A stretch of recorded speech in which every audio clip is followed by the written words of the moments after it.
করো, আমি আছি, ভয় পেও না।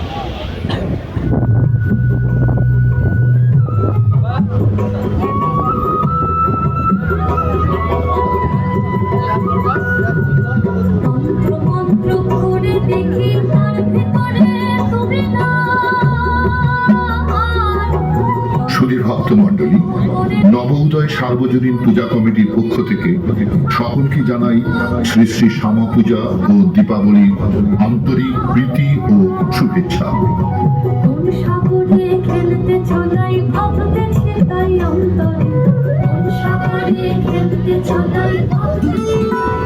দেবী আদ্যাশক্তি মহামায়া পরম চৈতন্য স্বরূপা, নিত্য সর্বব্যাপী তার মহিমা।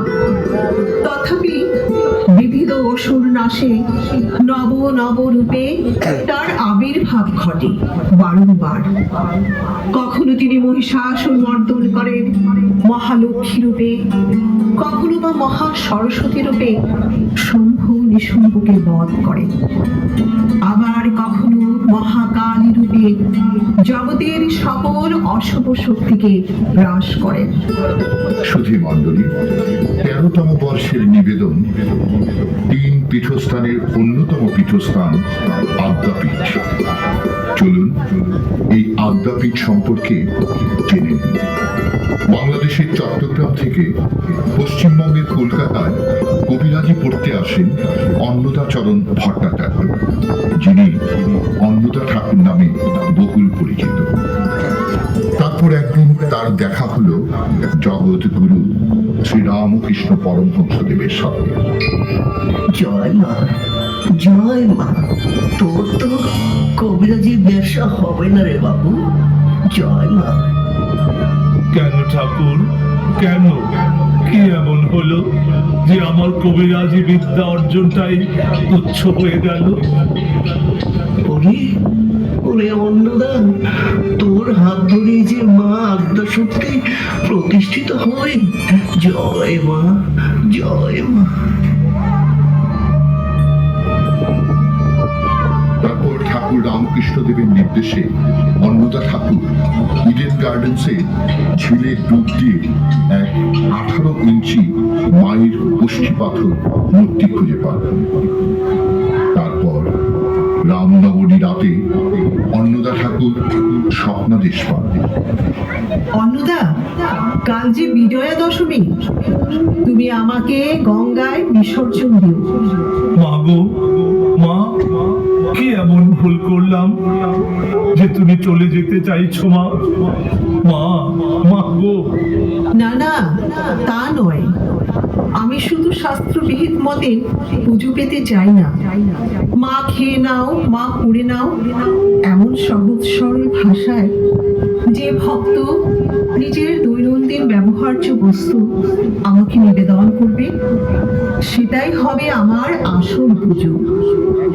যদি কোনো ভক্ত আমার সামনে আদ্যাস্তোত্র পাঠ করে, তাহলে আমি বিশেষ আনন্দিত হব। তারপর মায়ের মুখ নিঃসৃত সেই আদ্যস্তোত্র অন্নদা ঠাকুর নিজ হাতে লেখেন, যা আদ্যস্তোত্র নামে ব্যাপক পরিচিত। 1918 সালে শ্রী রামকৃষ্ণ পরমহংসদেবের নির্দেশে অন্নদা ঠাকুর ঋষিকেশ যান এবং মন্দির নির্মাণের নির্দেশ পান।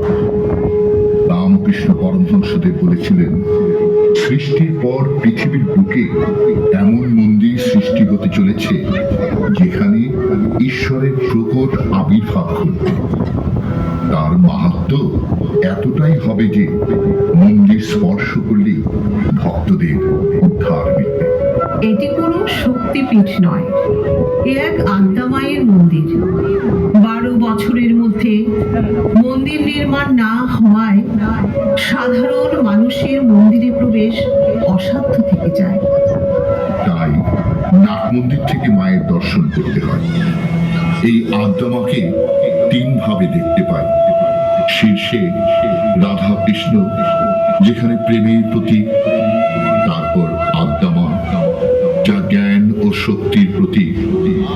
দেবীর নিচে রামকৃষ্ণ পরমহংসদেব, যা গুরুদেবের प्रवक्ष्यामि आद्यास्तोत्रं महाफलं यः पठेत् सततं भक्त्या स एव विष्णुवल्लभः मृत्युव्याधि भयं तस्य नास्ति किञ्चित् कलो युगे अपुत्रा लभते पुत्रान् त्रिपक्षं श्रवणं यदि दो मासो बन्धनान् मुक्ति विप्रवक्त्रः श्रुतं यत्